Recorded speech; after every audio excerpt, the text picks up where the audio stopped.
Welcome back to another reading and correcting of Bottom Rung. With me, Kendar, the tiger writes, and Ty, the tiger supervises. Today we are doing chapter 31. Alrighty, there's my cursor. Yes, I am very professional. Is it me? Jekyll said, panting. Or was this last stretch longer than the rest of the climb in its entirety? He dropped on the bench at the end of the trail, where the flat section leading to the edge of the mountain began. And why didn't Crow warn me about how long it would take? And ruin that enthusiasm you had for walking up here? Kirina said, grinning. Of the three of them, she was the only one who wasn't out of breath. Tibs looked around, too busy trying to get his breathing back up to normal to figure out why she was fine. It wasn't like she was in better shape than he and Jackal. Jackal fought and Tibs ran. This should have been easy on them instead of her. From here, he could see that this wasn't the tallest mountain. In the distance, he saw much higher peaks. The flat area was 50 paces long before it reached the drop. On each side, it was half that, then became uneven, with trees growing and a hostel built among them. If he kept track of the twists and turns in the trail correctly, the drop would look over the city, and while Tibbs would love to see that view, he couldn't move yet. And I have yet again one of those random quotes and double quotes that just isn't in the same format. I think I figured out why. I do an audio edit and it doesn't carry formatting when I make changes there. And it was the shortest leg of our trek.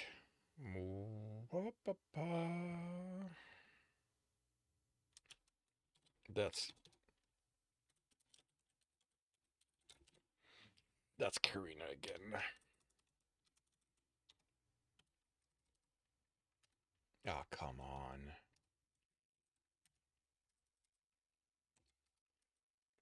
I need to start count. I need to be able to count better.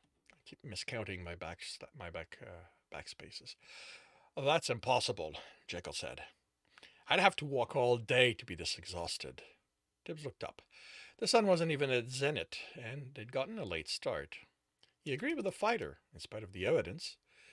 He agreed with the fighter. In spite of the evidence, he felt too tired for this to have been a few hours' walk. The entire trek up and around the mountain had taken 3 full days, and this morning. Even Korsav's direction, finding where it began had proved difficult and required asking around and getting strange looks. Finding someone who spoke one of the languages Tibbs and his friends spoke was more difficult than they'd expected. Once on the trail, Tibbs had loved the space he had. Trees let him climb to get a view around them, and as they and as they move higher, he got a better and better view of the city, at least until the trail took them around the mountain. Then what he saw were stony valleys with a road winding between outcroppings. Even when there were no trees for him to climb, he ran further up the trail, then back to his friends. He'd never felt so free. With that freedom came in one instance of fear.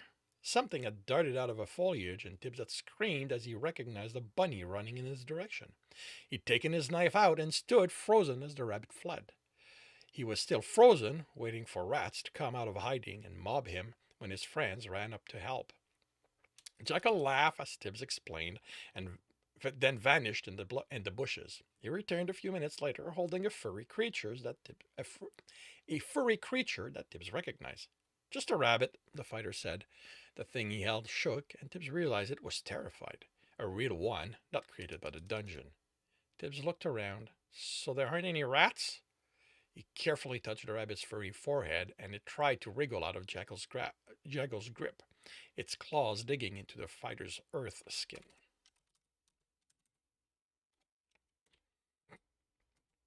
There's probably some around, Kirino said, but here they're more likely to run away from you. You should let it go, Jackal. It was softer than the rabbits in the dungeon, and when the fighter put it down, it ran away, disappearing under a bush.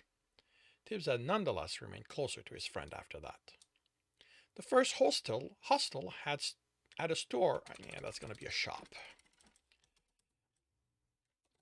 Had a shop next to it, with a friendly owner who spoke Persian with a slight accent. So Tibbs did the translating. She sold them supplies for the trek, since like Jackal, they'd expected this to be a short walk. The shopkeeper had been amused at that and informed them it was a few days' walk even if they hurried.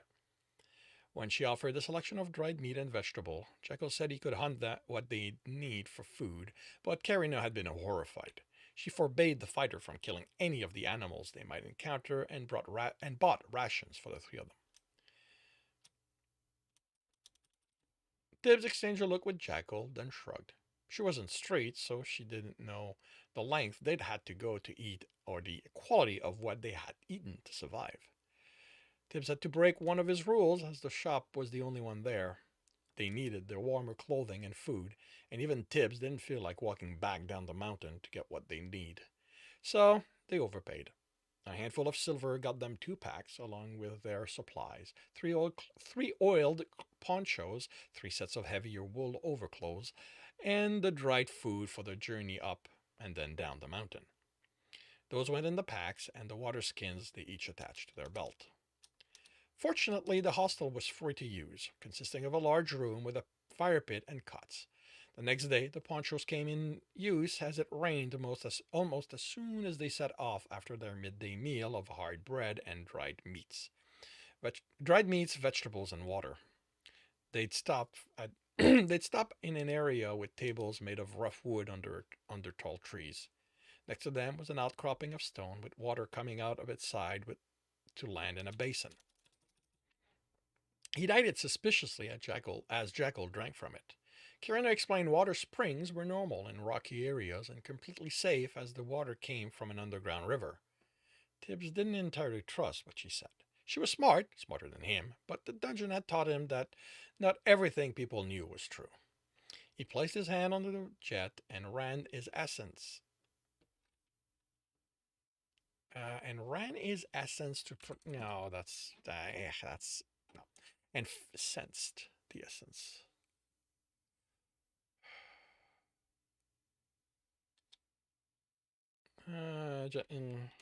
Incensed the essence in what accumulated in his palm. Searching for some difference or a way to tell if it was safe or not. Then, just to practice, he used his earth essence and was surprised to feel.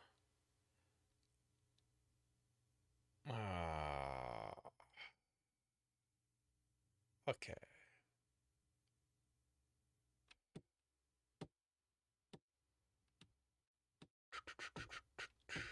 Right. Here I am making a mistake.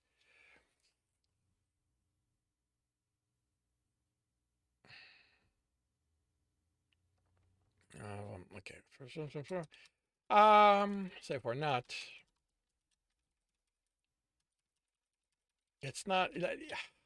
He needs to make a conscious effort when he wants to sense a specific essence.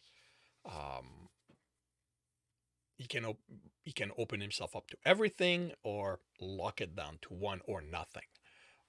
And at that point, he would just sense. So say, and was surprised to feel some earth in the water. Very little, only a sliver of earth. Only a sliver among a sea of water, but it still surprised him. Figuring it was safe, he drank and refilled his water skin. The second hostel had no shop attached to it. Like the first one, it was a large room with cots and a fire pit. They dried their clothing, ate, and refilled their water skin, then slept. Tibbs woke to the fire being out and cold that reminded him of home. He lit the fire again, put on the wool clothing, and went back to sleep. He woke again to frost on his wool and Jackal restarting the fire, and hints of light coming up from the windows.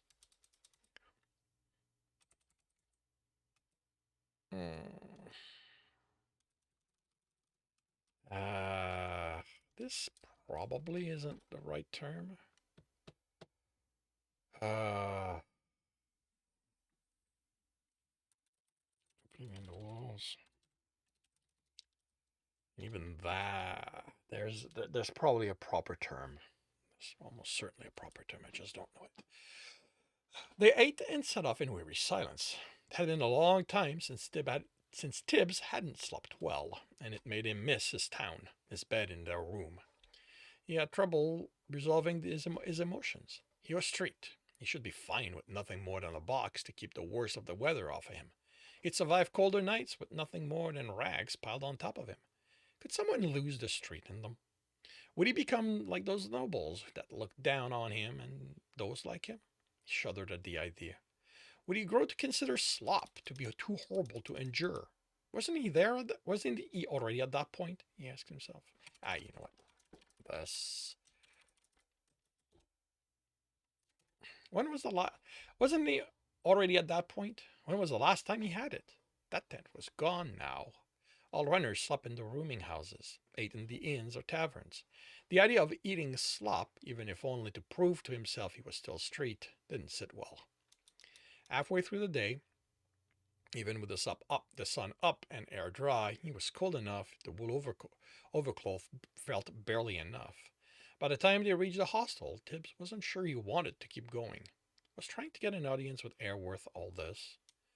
Looking at the clear sky now, he still wasn't sure, but he thought the view, the knowledge he had made it to the top, made it worthwhile. How are you not out of breath? Jekyll demanded of Karina. Me and Tibbs are used to hard work, and look at us. Tibbs still had difficulty breathing.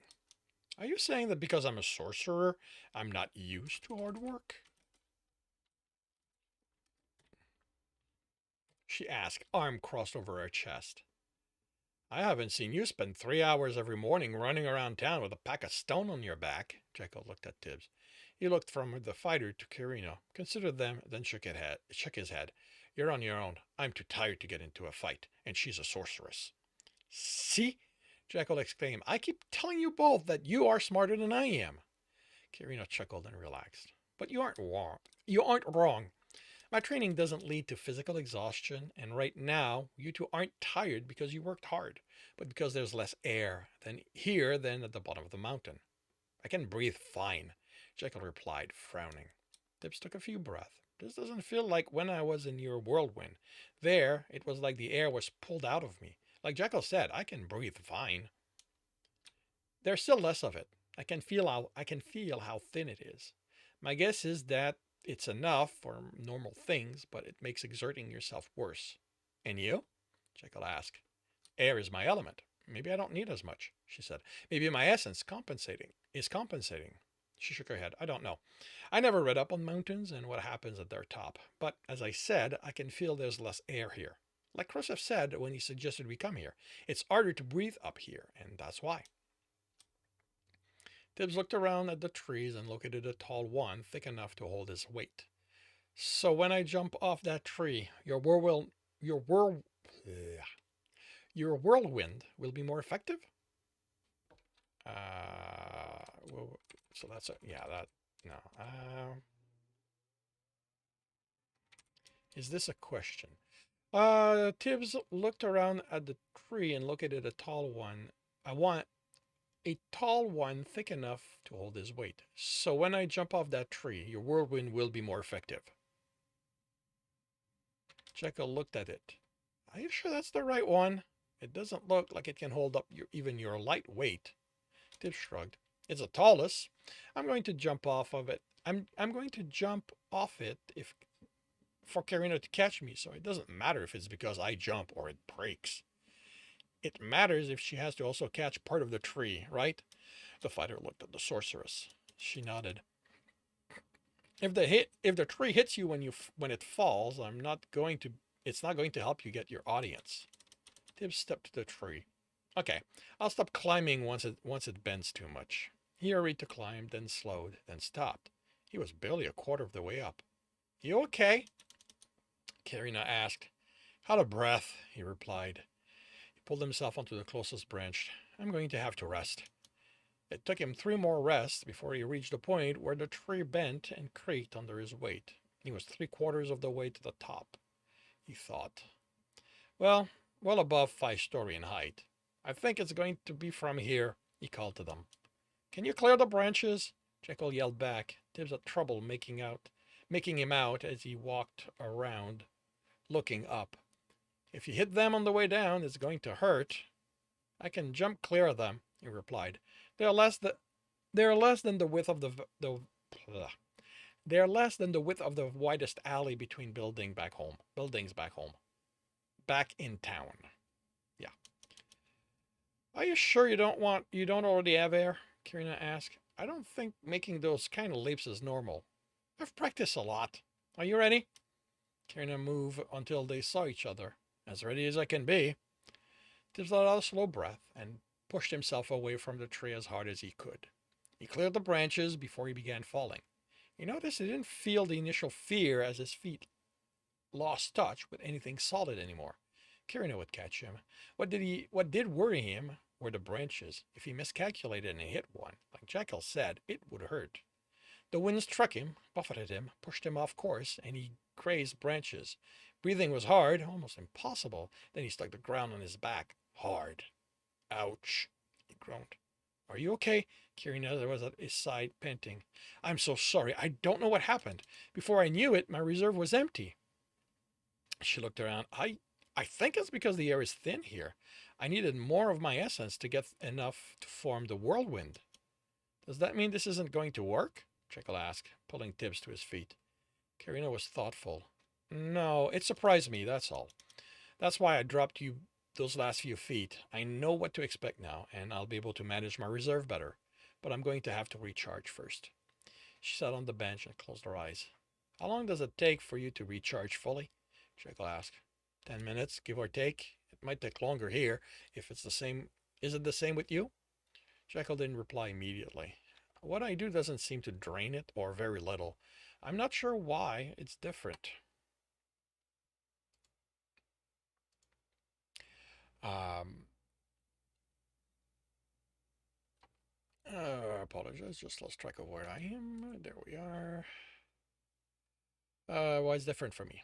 It's because you don't let go of your essence, Tip said before he thought about it, then decided it didn't matter. If the guild could overhear them here, they could punish him when he got back. Jekyll and Carino were his team. They came first. Jekyll looked at him. What do you mean? He leaned against the tree. Your reserve is only affected when you let go of your essence. Remember when I told Walter to draw his water back into him after he froze the floor so he'd still be able to help us with after the trap room? He closed his eyes as saying the sorcerer's name brought back the pain of losing him. He ran a finger over the amulet in his pouch. It's the same for you. Your reserve only gets lower after you've been hit, right? Yeah. I figured it was the cost of taking the damage from me. Of it taking the damage from me. Tibbs nodded in part. It's the earth that's sent flying because of the impact. You lose that, so you feel it. He coated his hand with water. It's the same for me. So long as I don't throw my water, I'm fine. He turned it to ice. I can even take a hit, although I don't have enough for real protection. I'll only feel the little that would break off because of it. Karina has to push her essence outside of her to control the air around us, so she loses it outright. How do you know all that? Karina asked. Tibbs out of breath. My teacher has been having me practice techniques I shouldn't know in an attempt to get around my smaller reserve. I've also had to be more attentive to it because of how little is in it. Should you be telling us that then? She asked. Tip snorted. Straight rules. Family comes first. He closed his eyes and enjoyed the sound of the birds, the breeze in the branches, the warming sun on his face. Wait.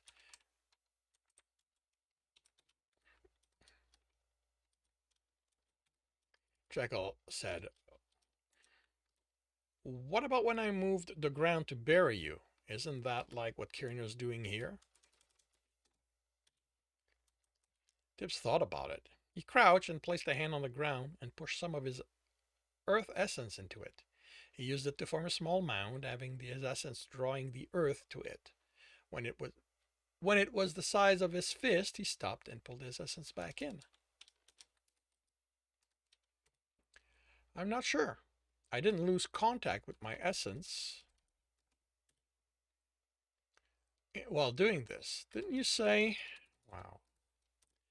Didn't you say that you had to use something they taught you to anchor yourself when you moved the ground? Does that involve pulling your essence back into you? He looked up. Jekyll had a column of earth as tall as him, and he was shipping it. Yes. And I did a lot of a change here. They taught us to draw it back into us before we start moving. They said a rupture with the earth would hurt us. He was quiet as the column thickened, taking on an overall shape of a person. And you're right. I'm pretty sure I pulled it back when I was done. Tibs nodded and closed his eyes to rest a few minutes. I'm ready, Kirina said, shaking him awake, and Tibs had his hand on the pommel of his knife before he stopped the motion. Sorry, he mumbled, rubbing his face, then climbed a tree, wondering what Jackal had done with the sculpture. 3 hours and multiple attempts later, Tibbs felt like his body was one large bruise, but he hadn't gotten an audience. So, Jekyll said, looking into the distance, we try a higher mountain? I don't know if we can risk it, Kirina answered. To reach that, we'd have to walk down, ask around until someone can tell us how to reach it, then get back there and climb it. We don't even know if there's a path. Tibbs looked at the end of the platform. We've been here almost a week now, she continued. The guard, Harry Hart. Yeah, you know what? This is where he's going to change it. Harry Hart Knuckles, Jekyll said. He said it would be between 2 weeks and a month until the dungeon reopens. If we're going up there when the gem turns red, we're never going to get back on time.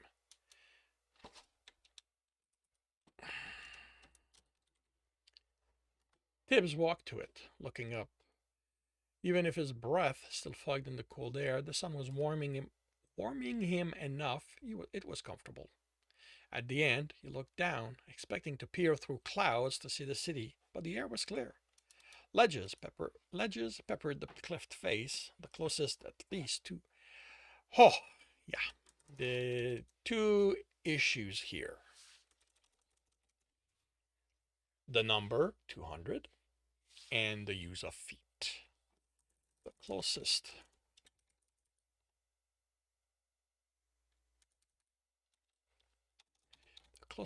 far enough, it was a dot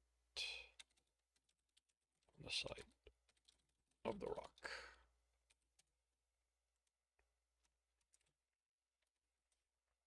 He'd need a good leap if he wanted to avoid hitting it. But all right, let me do that again.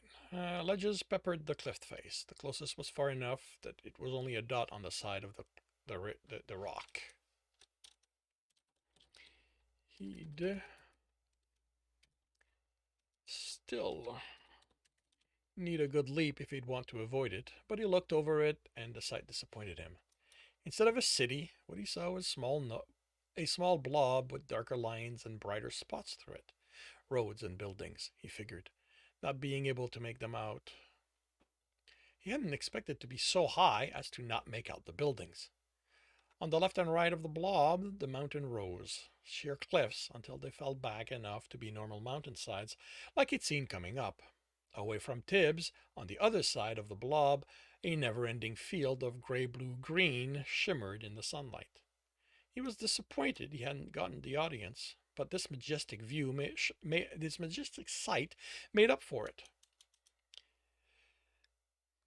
He'd never been so high as to lose detail of a city or watch a sea vanish in the distance. When they were back down, he'd have to see it up close, but this was good. It was something he'd accomplish, even if it hadn't been the reason to come up here. And he'd run without walls or people to stop him. For the first time, Tibbs felt he wasn't on the street. He rubbed the bracelet on his left wrist. He wasn't free. The guild still had its noose around his neck, but this was still a sort of freedom. to not have buildings holding him in to not have buildings holding him in, people looking at him suspiciously. And he'd experienced and survived a dungeon. He wasn't a thief anymore. He was a rogue, a dungeon runner. He had a town to call his own, not just a street. And this sight. The world was large, enormous even, and Tibs had seen it. Whatever happened now, he'd have this memory to hold on to. The knowledge that of everyone on his street, he had seen the world. His smile was wide enough it hurt. Tibs, Jekyll called. Do you want to try a few more times? If not, we should head back down now so we can catch the hostel before dark. We can reach the hostel before dark. Tibbs looked up. The sky was so blue, and the sun, a few hours above where the sea vanished, so bright, the colors bleached into it as they approached. No, he called back, not looking away. If this was going to work, it would have by now. Mama would have loved to see this. He was certain of it. He wiped a tear. He wished he could tell her about it, that he'd gotten out of the street. He turned back to his friend, happiness and sadness mixing. Did find something else, another way too. His foot slipped off the edge. With an annoyed curse at his clumsiness, he was a rogue after all, he tapped his foot to find his footing again. As Carino, to find his footing again, as Carino, and you know what this. He tapped his foot around to find his footing again as Carino and Jekyll ran for him. Realization there was nothing there caused him to reach for his friend as he tipped back, to grab onto something, anything to pull him back from the edge, and his hands closed only on air. Jekyll's hand came with an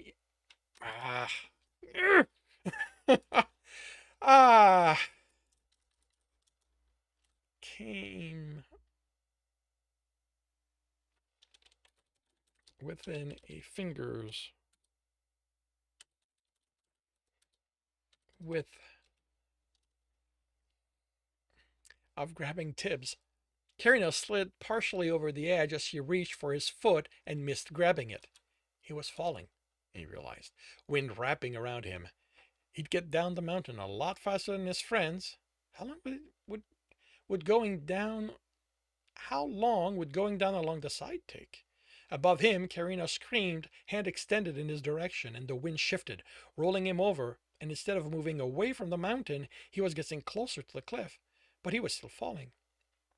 She didn't have enough reserve, he realized. Then he saw down, and Tibs screamed. And this concludes chapter 31 of Bottom Rung.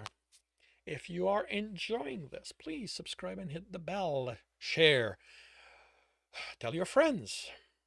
If you want to read the story, the link, it is on Royal Road, the link of which is in the notes, along with the link to my Patreon, should you want to support me. And with that, I shall wish you a good day.